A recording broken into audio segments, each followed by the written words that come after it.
ನೂರಾರು ಕಾಲ ಸುಖವಾಗಿ ಬಾಳು. ಹ್ಯಾಪಿ ಹ್ಯಾಪಿ ಬರ್ತ್ಡೇ, ನಿನ ಬಾಳು ಎಂದು ಬೆಳಕಾಗಬೇಕು. ಹ್ಯಾಪಿ.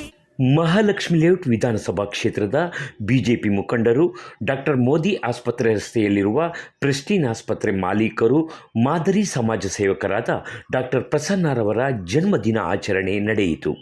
ಅವರ ಹುಟ್ಟುಹಬ್ಬ ಸಂಭ್ರಮಕ್ಕೆ ಸ್ಥಳೀಯ ಶಾಸಕರು ಹಾಗೂ ಮಾಜಿ ಸಚಿವರಾದ ಕೆ ಗೋಪಾಲಯ್ಯ, ಬಿಜೆಪಿ ಮಂಡಲದ ಅಧ್ಯಕ್ಷರಾದ ರಾಘವೇಂದ್ರ ಶೆಟ್ಟಿ, ಮಾಜಿ ಉಪಮಹಾಪೌರರಾದ ಎಸ್ ಹರೀಶ್, ಮಹಾಲಕ್ಷ್ಮಿ ಲೇಔಟ್ ಕ್ಷೇತ್ರದ ಬಿಜೆಪಿ ಮುಖಂಡರುಗಳು, ಜೆಡಿಎಸ್ ಮುಖಂಡರುಗಳು, ಪಕ್ಷಾತೀತವಾಗಿ ಹಾಗೂ ಅಪಾರ ಅಭಿಮಾನಿಗಳು, ಸ್ನೇಹಿತರು, ಪ್ರೀತಿಪಾತ್ರರು, ವೈದ್ಯಕೀಯ ಕ್ಷೇತ್ರದ ಸಹೋದ್ಯೋಗಿಗಳು, ಮಹಿಳಾ ಮುಖಂಡರು ಆಗಮಿಸಿ ಹುಟ್ಟುಹಬ್ಬಕ್ಕೆ ಶುಭ ಕೋರಿದರು. ಇದೇ ಸಂದರ್ಭದಲ್ಲಿ ಮಾತನಾಡಿದ ಡಾಕ್ಟರ್ ಪ್ರಸನ್ನ, ನನ್ನ ಸಮಾಜ ಸೇವೆ ನಿತ್ಯ ನಿರಂತರವಾಗಿ ನಡೆಯುತ್ತಿದೆ ಹಾಗೂ ರಾಜಕೀಯವಾಗಿ ಅವಕಾಶ ಸಿಕ್ಕರೆ ಇನ್ನೂ ಹೆಚ್ಚು ಉತ್ತಮ ಸಮಾಜ ಸೇವೆ ಮಾಡುತ್ತೇನೆ. ತಮ್ಮ ಹುಟ್ಟುಹಬ್ಬಕ್ಕೆ ಆಗಮಿಸಿ ಶುಭ ಕೋರಿದ ಎಲ್ಲರಿಗೂ ಧನ್ಯವಾದ ಅರ್ಪಿಸಿದರು. ನನ್ನ ಏನು ಒಂದು ಹುಟ್ಟುಹಬ್ಬಕ್ಕೆ ಆಗಮಿಸತಕ್ಕಂಥ ಎಲ್ಲ ಸ್ನೇಹಿತರುಗಳು ಶುಭ ಹಾರೈಸಿದ್ದಾರೆ.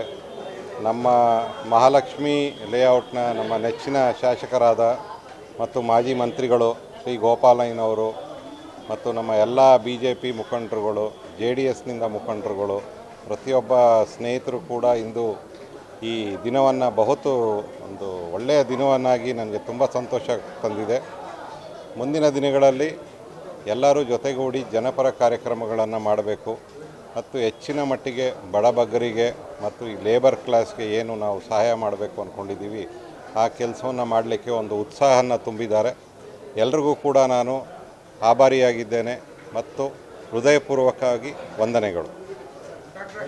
ಕಳೆದ ಬಾರಿ ಕೊರೋನಾದಲ್ಲೂ ಕೂಡ ಸಮಾಜಮುಖಿ ಸೇವೆ ಅಪೂರ್ವವಾಗಿ ಮಾಡಿದರೆ, ಹುಟ್ಟುಹಬ್ಬ ದಿನವೂ ಆರೋಗ್ಯ ಶಿಬಿರ ಮಾಡಿದ್ರಿ. ಇವತ್ತು ಏನಾದರೂ ಕಾರ್ಯಕ್ರಮ, ಜನಪರ ಸೇವಾ ಕಾರ್ಯಕ್ರಮ ಮಾಡಿದ್ರ? ಇವತ್ತು ನಾವು ಸ್ಪೆಷಲ್ಲಾಗಿ ಇದಕ್ಕೆ ಅಂತ ಏನೂ ಮಾಡಲಿಲ್ಲ. ಯಾಕಂದರೆ ಜನಪರ ಕಾರ್ಯಕ್ರಮ ನಂದು ಪ್ರತಿನಿತ್ಯ ಇದ್ದೇ ಇರುತ್ತೆ. ವೈದ್ಯನಾಗಿ ಜನಸೇವೆ ಮಾಡೋದೇ ನನ್ನ ಕೆಲಸ. ಮತ್ತು ನಮ್ಮ ಕ್ಷೇತ್ರದಲ್ಲಿ ಮತ್ತು ಸುತ್ತಮುತ್ತ ಇರತಕ್ಕಂಥ ಯಾವುದೇ ಕ್ಷೇತ್ರದ ಬಡವರು ನಮ್ಮಲ್ಲಿ ಬಂದಾಗ ನಾವು ಅವ್ರಿಗೆ ರಿಯಾಯಿತಿ ದರದಲ್ಲಿ ಚಿಕಿತ್ಸೆಯನ್ನು ಕೊಡ್ತೀವಿ, ಶಸ್ತ್ರಚಿಕಿತ್ಸೆಯನ್ನು ಕೂಡ ಮಾಡ್ತೀವಿ. ಯಾರ ಕೈಲಿ ಹಣ ಹೊಂದ್ಸೋಕ್ಕೆ ಸಹಾಯ ಆಗಲ್ವೋ ಅವ್ರಿಗೆ ನಾವು CSR ಫಂಡ್ಗಳನ್ನು ಕೂಡ ಟ್ರಸ್ಟ್ಗಳ ಮುಖಾಂತರ ಒಂದು ಅರೇಂಜ್ ಮಾಡಿ ಅವ್ರಿಗೆ ಚಿಕಿತ್ಸೆಯನ್ನು ಕೊಡ್ತಕ್ಕಂಥ ಕೆಲಸ ನಿರಂತರವಾಗಿ 365 ದಿನವೂ ನಡೆಯುತ್ತೆ. ಅದರಿಂದ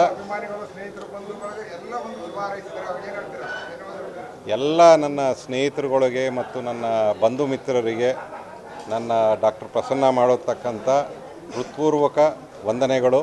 ಮತ್ತು ಹೀಗೆ ನಿಮ್ಮ ಪ್ರೀತಿ ಅಭಿಮಾನ ನಮ್ಮ ಮೇಲೆ ಇರಲಿ ಮುಂದಿನ ದಿನಗಳಲ್ಲಿ ಅಂತ ಕೂಡ ಕೇಳ್ಕೊತೀನಿ. ಸರ್, ಬಂದಿದ್ದಂಥ ಮುಖಂಡರೆಲ್ಲರೂ ಕೂಡ ನಾವು ವೈದ್ಯಕೀಯ ಕ್ಷೇತ್ರದಲ್ಲಿ ಸಲ್ಲಿಸ್ತಾ ಇರ್ತಕ್ಕಂಥ ಸೇವೆಗಿಂತ ರಾಜಕೀಯ ಕ್ಷೇತ್ರದಲ್ಲಿ ತಮಗೆ ಅವಕಾಶ ಸಿಕ್ಕಿದ್ರೆ ಇನ್ನೂ ಉತ್ತಮ ಸೇವೆ ಸಿಗಕ್ಕೆ ಸಾಧ್ಯ ಆಗುತ್ತೆ ಅನ್ನೋ ಮಾತಿದೆ, ಏನು ಹೇಳ್ತೀವಿ? ಖಂಡಿತವಾಗಿ. ಈಗ ನೋಡಿ, ನಾನು ಕಳೆದ 25 ವರ್ಷದಿಂದ ಬಸವೇಶ್ವರ ನಗರ ಮತ್ತು ಮಹಾಲಕ್ಷ್ಮೀಪುರಂನಲ್ಲಿ ಒಂದು ವೈದ್ಯಕೀಯ ಸೇವೆ ಸಲ್ಲಿಸ್ತಾ ಇದ್ದೀನಿ.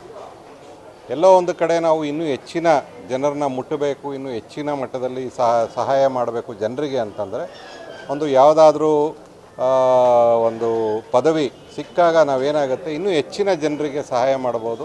ಮತ್ತು ನನ್ನ ಒಂದು ಏನು ಪರಿಣಿತಿ ಇದೆ, ನನ್ನ ಒಂದು ಪರಿಜ್ಞಾನ, ಒಂದು ಏನು ನಾನು ದೇಶ ವಿದೇಶಗಳನ್ನು ಸುತ್ತಿ ಕಲ್ತ್ಕೊಂಡು ಬಂದಿರತಕ್ಕಂಥ ಒಂದು ಏನು ಜ್ಞಾನ ಇದೆ ಅದರ ಉಪಯೋಗವನ್ನು ನಮ್ಮ ಜನಗಳಿಗೆ ತಲುಪಿಸಲಿಕ್ಕೆ ಖಂಡಿತವಾಗಿ ಸಹಾಯ ಆಗುತ್ತೆ.